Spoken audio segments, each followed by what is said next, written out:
27-year headache. Chapter 5 of the life of God's righteous servant of Isaiah 53. The same year I graduated from law school in 1982, my son Justin was born. In 1985, my daughter Brooke was born. In 1988, my youngest child and daughter, Laura, was born. I was making good money, though I expected a lot more, in my first job with a law firm that specialized in collections. I also tried my first civil case, which, while working there, which was a nerve-wracking event, first trial. The first day I entered the courtroom, the judge asked me if I was a law clerk.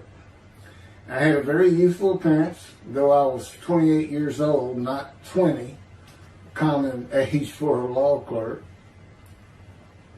My youthful appearance in junior high school and high school with my long, wavy blonde hair, I usually kept in a ponytail, had way too many people tell me I looked like a girl. It is interesting though, at least to me, not one person in my entire life has ever said anything about my disfigured arm. I must have looked like a girl who would beat on you if you did it. When I got mad, there was no hiding it. You could see it in my face and hear it in my words. When I was 28, Brooke was born. I tried my first civil case, and the bane of my existence on earth began. A never-ending headache that I generally thought to be associated with post-traumatic stress disorder. I had terrible nightmares from my youth, but now I seem to have begun grinding my teeth, causing the temporal mandibular joint, TMJ, to ache terribly during the day, and the whole side of my head, the muscular, I don't know what you call it, but underneath the skin of the skull, was always real tight, a tightening of the muscles. It was difficult to even talk to people at some points. For 27 years I had that headache. I tried everything, even surgery on the TMJ, and another surgery where the doctor severed my upper jaw and then trisected it from my skull and spaced it to fit my lower jaw. All to no avail. I could not stop the nightmares and the grinding of my teeth. Mouth guards helped my teeth, but the pressure was still there. I literally feared going to sleep. I didn't want to wake up the next day sometimes because I knew how bad the pain would be there again. It completely ended my dream of being a trial lawyer.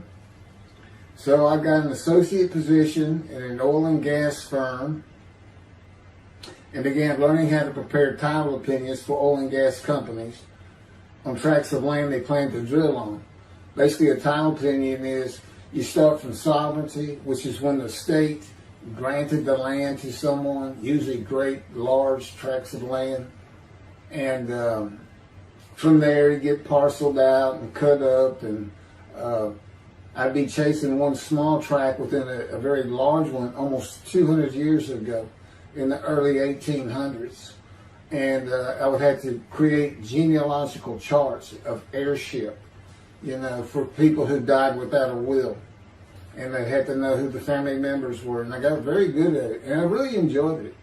I'd go to small towns throughout Texas and into their courthouses where they would keep all the records of every transaction, of every piece of land in the county. But anyway, there's an awful lot to it. I do go into it in some detail in the book, but I'm not going to for this video.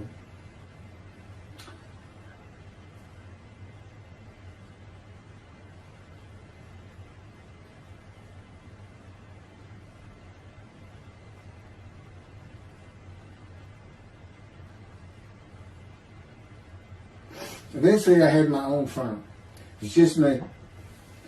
In my own office, and I was doing very well, though billing hours for title work is generally lower than other areas of the law, by the hour.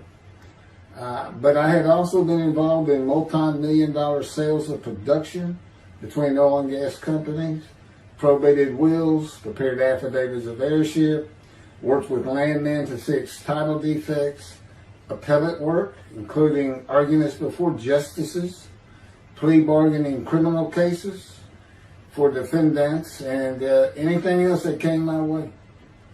Then it all stopped, and once again I was fighting for my life in 2001. This is chapter 6, skin, colon, and lung cancer. Oh, just God would have me tell you, he gave me those headaches.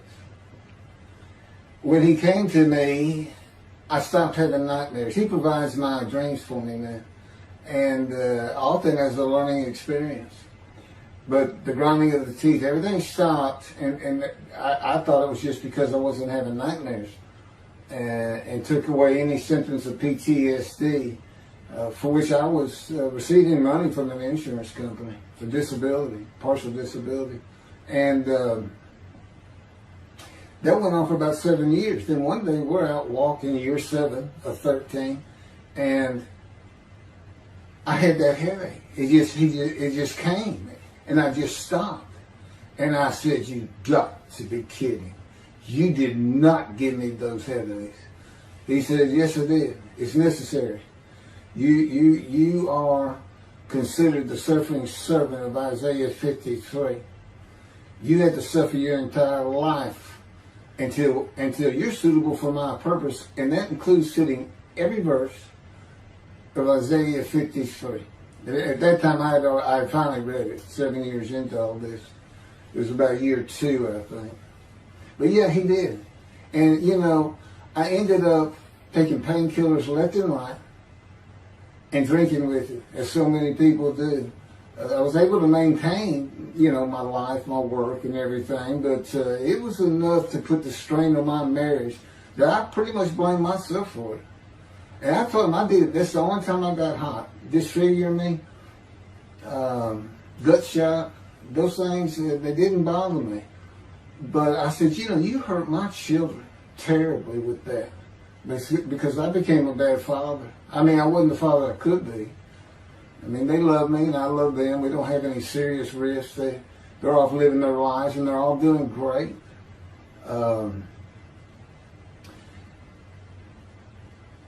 But if they consider themselves anything, they're Christians.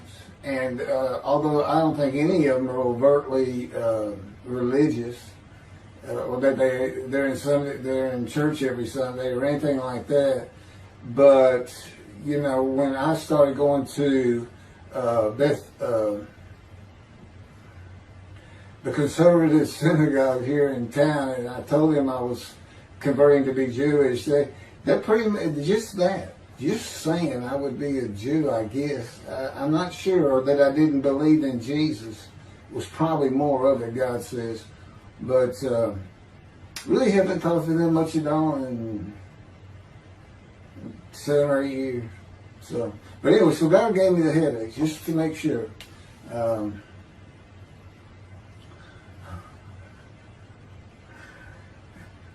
Anyway, I was married to Denise for 18 years, and we divorced in 1997 for irreconcilable differences. We agreed that she maintain custody of the children. The first to leave was Justin, and he came and lived with me.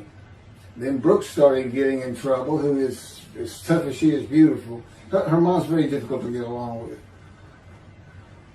Justin was a lot like me at his age, and trouble followed him everywhere he went.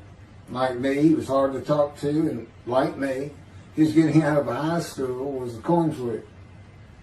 He's doing great. He learned the oil and gas landman business, and I helped him out as much as I could, and friends of mine helped him out even a lot more. And he's very successful now. Married, no children. Laura's married, no children. She's got a great job. And Brooke is married with 2 children. I have 2 grandchildren. Long life, see his children. You'll see what I'm talking about, long life, when I get to the lung cancer that God chose to crush me with. Something had to be done, and to make matters worse, Denise had met a man and they were going to get married. But he didn't want Brooke. to be part of their new family, or Justin for that matter. He wasn't going to go stay with them anyway. Now, I had 2 of the children, and she had 1, but all still in her custody according to the divorce decree. So anyway, I stopped paying child support on those 2, but had not gotten around to the proper revision of the divorce decree when I took Justin and Brooke with me to live on the Big Island, Hawaii. Laura came with us to visit for a month. This oversight on my part resulted in Denise and now her 3rd husband filing papers in divorce court for past child support for all 3 children, for the time I had begun paying her 1/3 of the original amount. I represented myself. I had won contempt of court and was locked up for a day, but I never had to pay that money. By verbal agreement, I sent Laura back exactly 1 month later. I could not leave her out, and I wanted her to see where her brother and sister would be living. They were all so close and protective of each other, and still are to this day. And she was so sad. One of the hardest and emotionally painful things I have ever done was put her on the plane back to Houston. I can't think of anything else. The backdrop to moving to Hawaii was my firm was in dire need of new work. But the oil and gas industry was down. It's always up and down. And my clients were not drilling. A landman I knew called and said his sister in Hawaii, a brilliant eye doctor, but not a good businesswoman, needed help resolving creditor issues stemming from her new offices and equipment purchases. I told him it was a good time for me, as things were slow, and who's going to turn down a free expense trip to the Big Island, Hawaii? So I went and took care of everything without charge, but of course everything was paid for. When I came back to live in Hawaii at the urging of the doctor that I had helped, who did not like the look of an abrasion on my chest, and it had been there for years, I was examined by a friend of hers, and it was cancer. I don't remember what the doctor called it. He removed it in surgery with a 6-inch diameter circular cut, and it was not malignant. I could practice in just about any area of the law, and all I had to do was pass the Hawaii bar exam, one of the toughest in the nation. While studying for the bar, my body, all at once, in a moment, told me something bad was wrong with me. I had been running, swimming, riding my bike everywhere I went, letting Justin have the car, and had been feeling good and strong. In a moment's time, I was weak and sick while grocery shopping, and there was a pain in my belly and my abdomen. I did not know it, but a large tumor in my colon had burst through my colon, and I was bleeding internally. I did not go to a doctor, which I guess is my nature. That, and I did not have medical insurance. Anyone asking anyone for help unless things were at a critical stage, such as a bullet wound, was something I couldn't do. There's all kinds of personality disorders. I thought surely it would pass, and decided to just give it time and bear up to the abdominal and belly pain. I continued studying and took the Hawaii bar on Oahu and Honolulu in the summer of 2001. I had lived in pain for so many years from my headache, and passing the bar was so important. I just kept going day by day. Pain was getting worse, and but I kept exercising. It was the only time I didn't focus on the pain. I had always been a fast healer, and I thought in any day it would just go away. I finally could no longer take it. Brooke, it turns out, was in Houston visiting with her mom, and I left Justin at our little, we called it the Little Green Shack. There wasn't much to it. We weren't there very often, really, except to sleep, and went to Houston to find a doctor for diagnosis, staying at my parents' townhome, which is where I'm at now. I had allowed my major medical insurance to lapse using premiums for child support when things had gotten lean. I just needed someone to tell me what was wrong. I would find a way to take care of whatever the diagnosis was. Early September, I was close to dying, lying on the floor of a dingy apartment of a friend who traveled for work. I could no longer get up to even try and get medical help. And I had not told anyone how bad it had become. Then the planes hit New York. Seeing how grief-stricken so many relatives were on the news, I began to think for the first time how awful my children would feel when they found out how and where I died all alone. So I asked my father, again, it's hard for me to ask people for things, for the money to pay for a colon examination that had been suggested by a doctor at one of those clinics you find in a strip mall, the only places I could afford. The doctor who performed the colonoscopy finally found what was making me so ill and unable to eat. A malignant tumor 6 to 8 inches long that had burst through my colon, and I was bleeding internally. You know, I come out of anesthesia, partial anesthesia, and he's holding this picture, and there's this great big purple blob, and he says, I couldn't get the scope past this. It's not a good way to wake up. To say it crushed me in my life is an understatement. The pain, the weight loss, inability to eat, all I could do was drink calorie drinks. Began about 4 months before the colon examination. That was 4 months of sheer pain.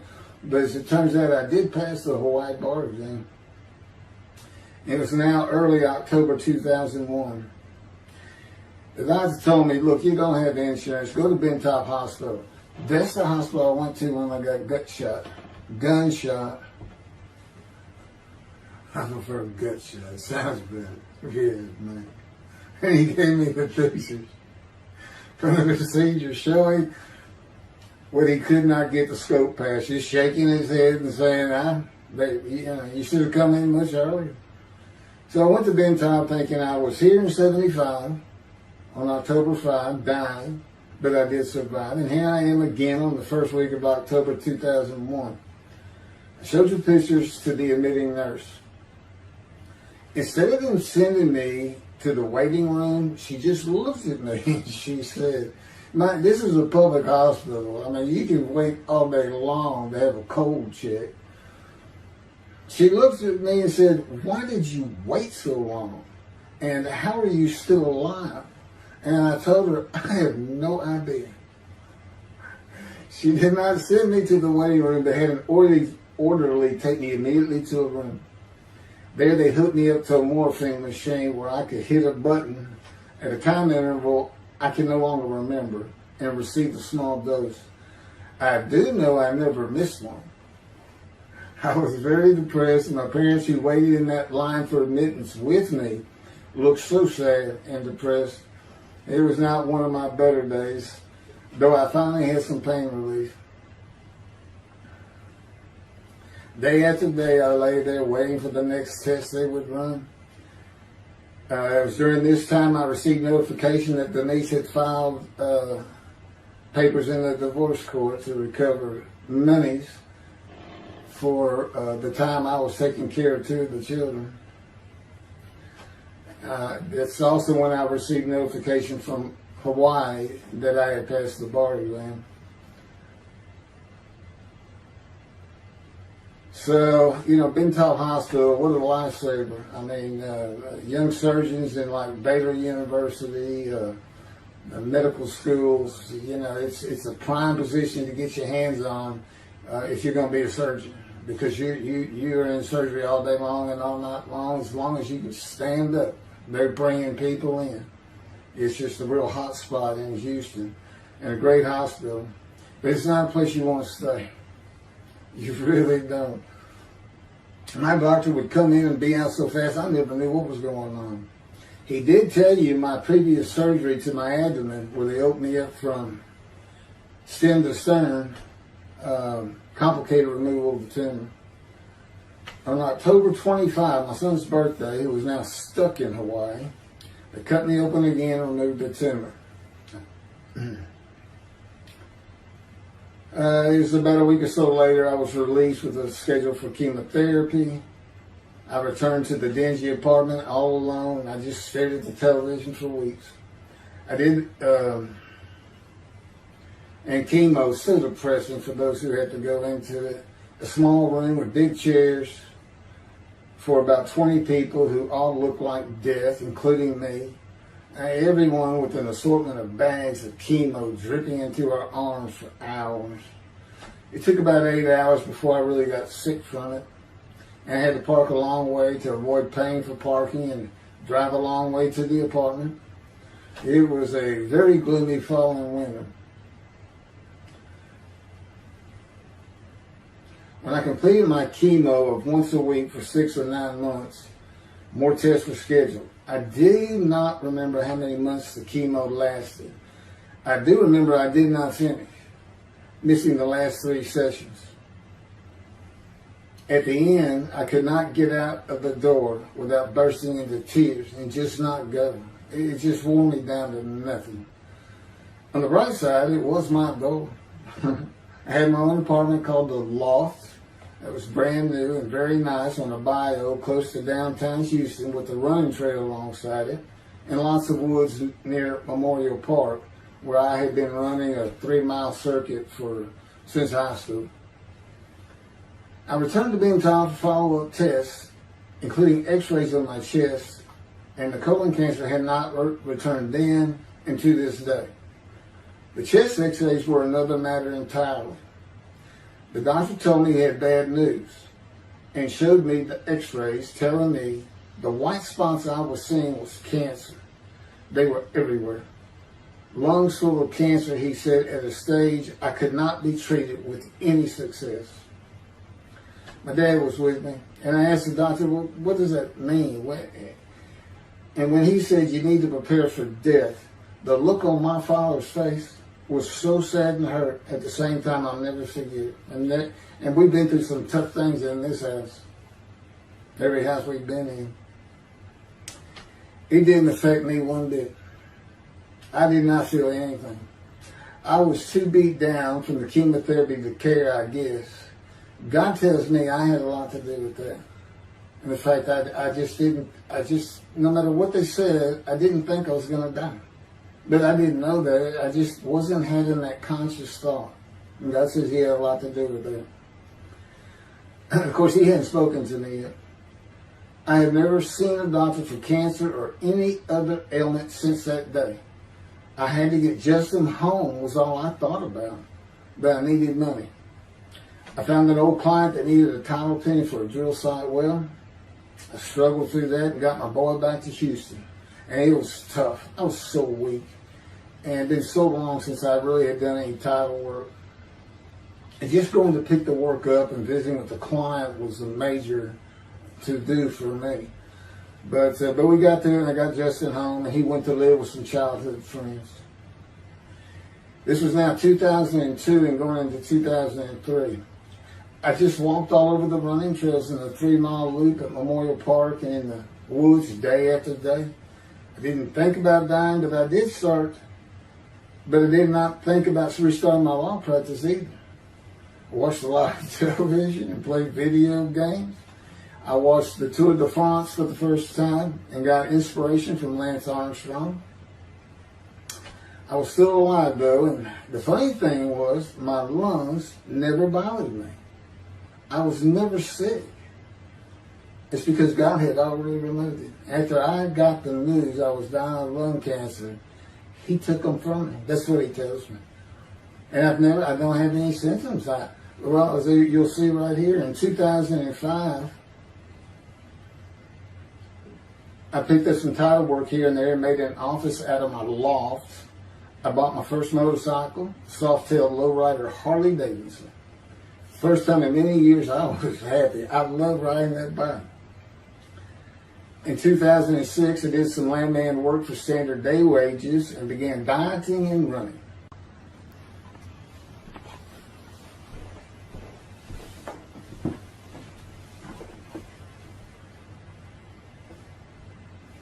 Once once again, my camera only goes for 29 minutes and 59 seconds, and I'm gonna back up just a little bit. In 2006, I did some land work for standard day wages and began dieting and running. I had never been a swimmer in terms of training for it. I love the water and swimming, but I never trained with laps at different paces and various distances. Mostly because I was so slow, because of my right arm. I was reaching an age, though, where endurance in my running was more important than speed. And so endurance swimming was too. In Hawaii, I had seen the athletes come to Kailua Kona, where we live and where the Ironman triathlon begins and ends. Matter of fact, my little green shack was just right on the route where they start. That was a fun week. And it was amazing watching the athletes train and prepare for the race. I would think to myself, a human being, the human body cannot do what they are doing. Yet they were and they did. It's just amazing. I decided to learn how to swim more efficiently and how to train for distance and endurance. Get a regular and triathlon bike and enter some triathlons. I was still alive and finding a direction and purpose in my life. Training every day for long periods of time. It really helped with my headache and I slept better. In 2007, I signed up for the March 30, 2008 Lone Star Half Iron Triathlon in Galveston, Texas. And the October 5, 2008 Longhorn Ironman 70.3 in Austin, Texas. You cover 70.3 miles. And you got to do it under 8 hours. And I did real well in the first one. As far as my time, it's 7 hours and a little bit. But I barely made it without disqualification in the one in Austin. And it was primarily because of the hills. It's this very hilly area in central Texas, I guess. But I did make it, and swore I'd never do another one. But I did it after the first one too. It's tough. My insurance was still paying for my inability to work, primarily based on the headache and a diagnosis of PTSD. So I was not working, and I got real serious in training to swim the 1.2 miles in the ocean. And that would be in Galveston and in a lake in Austin. 56 miles on the bike and a half marathon, 13.1 mile run. That's what I was able to do with a diagnosis in 2001 of lung cancer that could not even be treated, stage 4. And that's just about impossible. It would take a miracle of God for that to happen, because generally you're going to die within 1 year. They say if you get lucky with good medical treatment, you might make 5 years. But 1 year is the standard, if you can make it that long. That's my proof that I offered myself to guilt for God. Because you can't, it's not something provable. All you can do is show the results of that offer. And again, guilt's an emotion. I got way too many videos and everything to get too detailed on it. But that is the proof. You know, I got the colon cancer 20 years ago when the planes hit New York. And it was 2000. Oh, that was 2001, right. Too many things go through my mind when I start thinking about those cancer years. But God, He removed it. He had something for me to do, but that's verse 10. God chose to crush him with disease.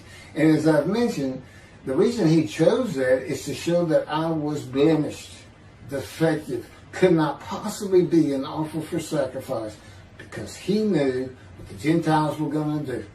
They were going to put an unblemished lamb in there and call the Jewish people's Bible their own, and use the laws of Leviticus, not unlike Mr. Tovia Singer and his 6 million blemished ram sacrifice by Hitler, the righteous servant of God. How that seems to read.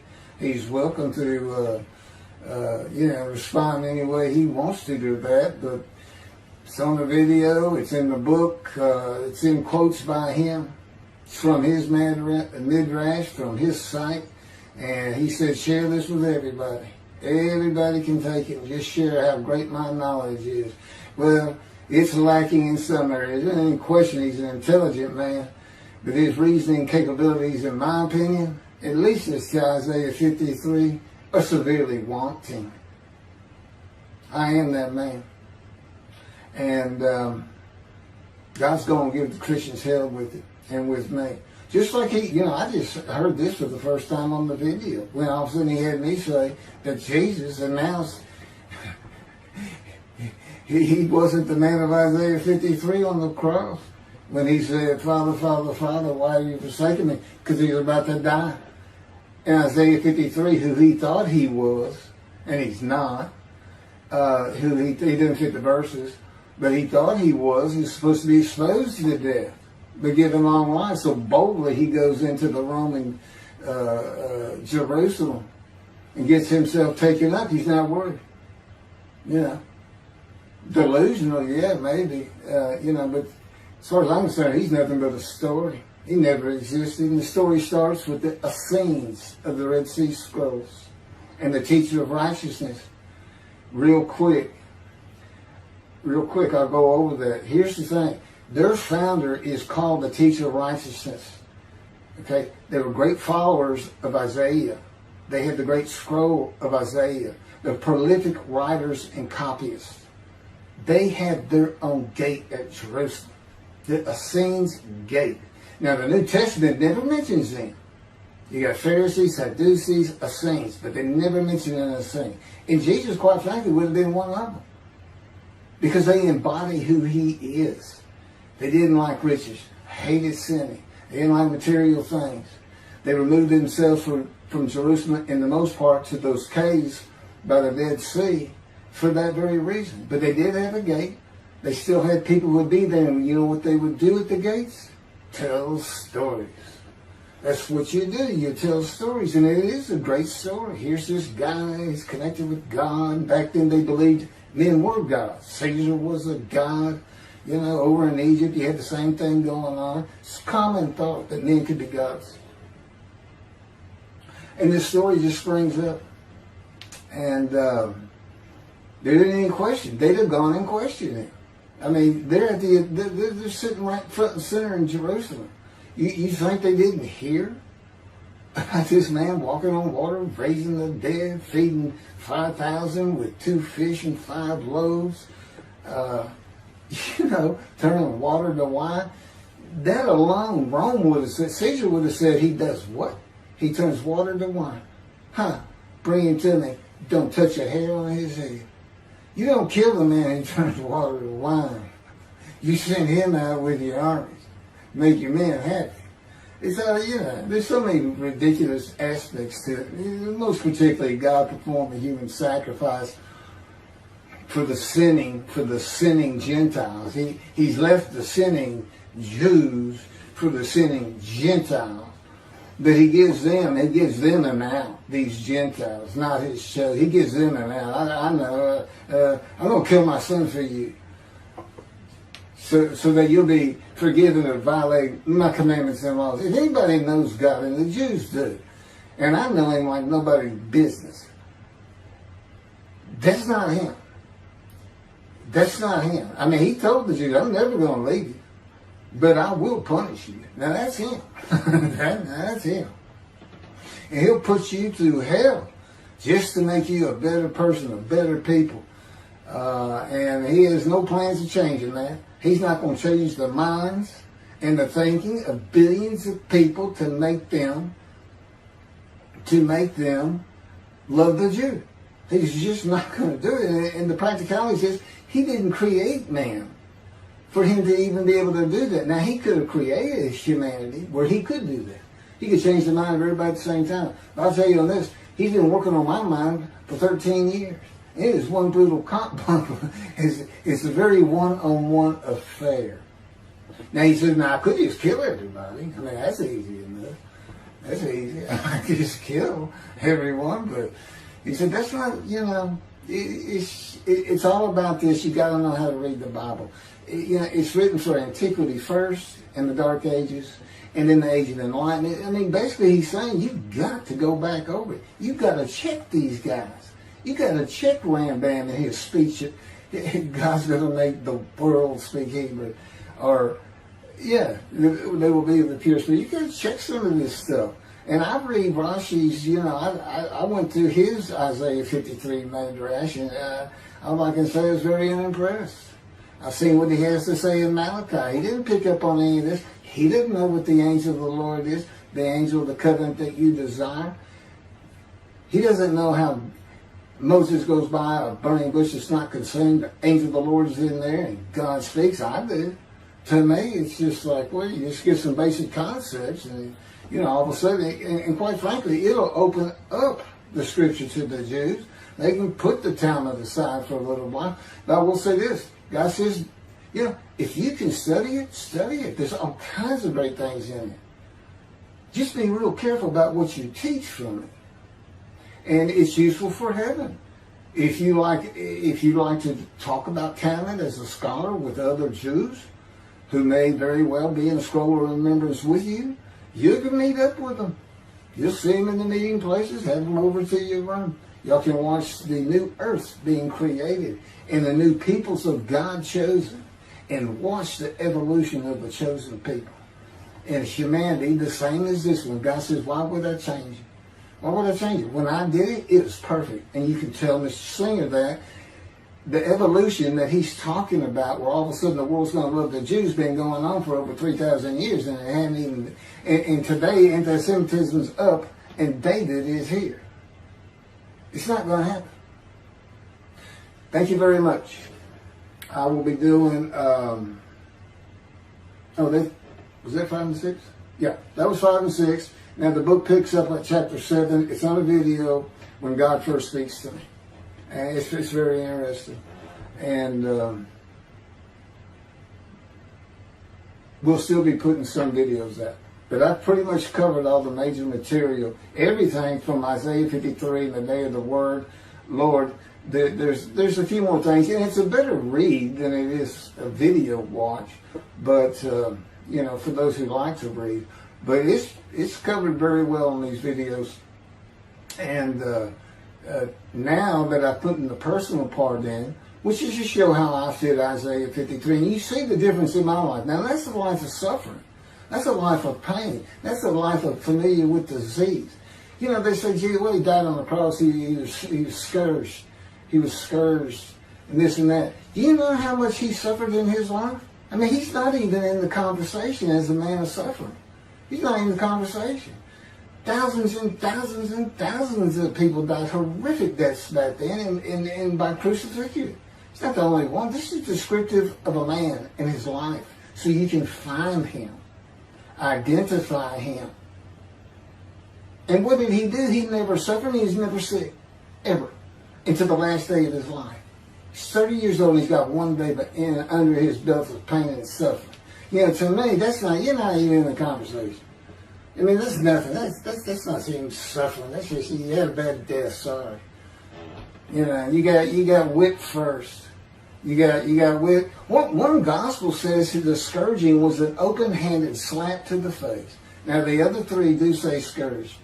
But then it says, and then every movie you see, he's carrying that cross. He's all whooped up and bleeding, this and that. He carries the cross in one gospel only. In the other three, it's carried for him. And then he's on the cross, and what does he do? Father, Father, why have you forsaken me? And then the gospel says, one of them, and then he gave up the ghost.